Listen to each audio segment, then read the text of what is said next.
ask you the obvious question? What's wrong with the judges? What's wrong with the judges is the question. Why would we not want more judges presiding over trials rather than juries? Yes. Because the Ministry of Justice, as you know, is proposing to raise the threshold for jury trials from a maximum penalty of 2 years for whatever the offence is to possibly 3, 5 or even 7 years imprisonment. Can we not trust judges to come up with decent verdicts? I'd be hesitant to make too bold a statement on this point, but I think it does require acknowledgement. There is this phrase, hanging judges. As a criminal defence practitioner, certainly there are judges that you would not want defendants appearing in front of for a judge-alone trial. They're just much more likely to convict than a jury. And that can be for any number of reasons. Two that spring to mind. One, judges often come from very different backgrounds, socially, economically, than the defendants that are appearing before them. But also because of their unique role in our constitution, have quite different experiences from jurors who might otherwise be called upon to find facts and return verdicts in given cases. Some are perhaps just more jaded and cynical because of what they see day in and day out.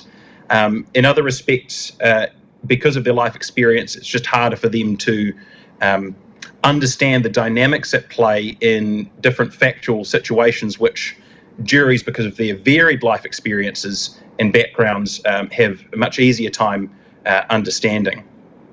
Okay, but the question is, at the moment, the Ministry of Justice is saying, listen, it's a really clogged system we've got. Jury trials are part of that reason. I would suggest it's probably not all of it. Resourcing might be a bit to do with it as well, and the way in which lawyers conduct themselves as well. Dear Lord, it's a convoluted and complex system, particularly for lay people to try and access.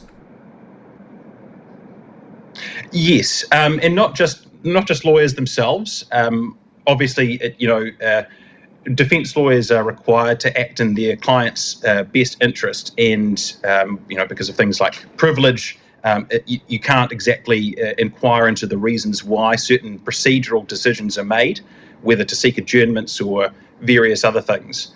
That's a part of the scenario that I think it's probably not possible to delve into too much. But in any event, it's certainly not the only factor.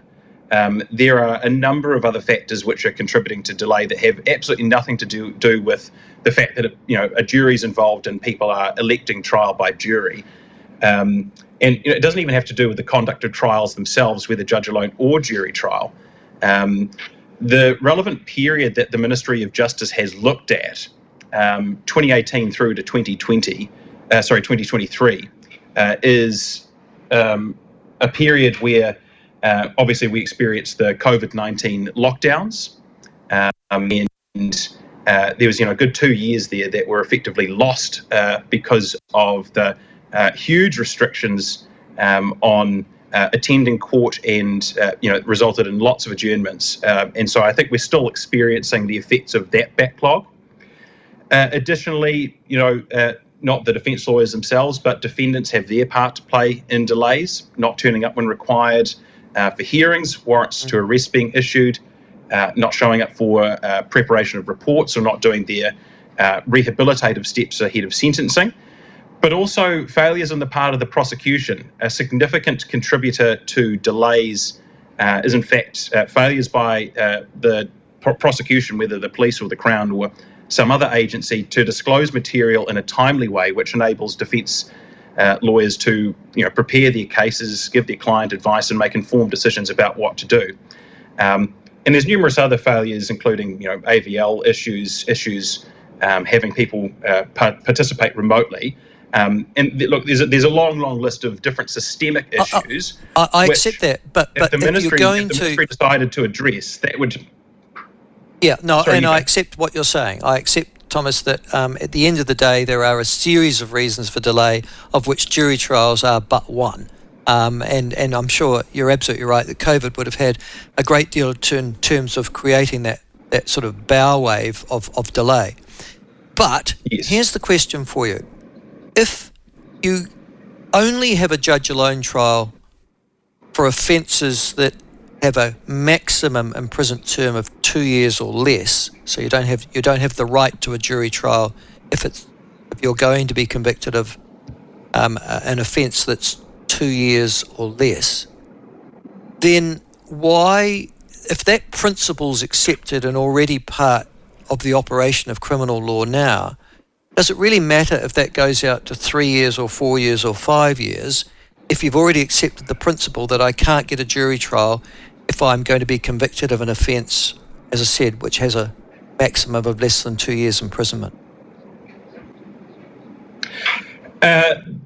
In short, yes, it does make a difference. Now, my position and the position of others that I've been working with on this issue is that it actually shouldn't have been increased to being available only for offences punishable by 2 years imprisonment to begin with.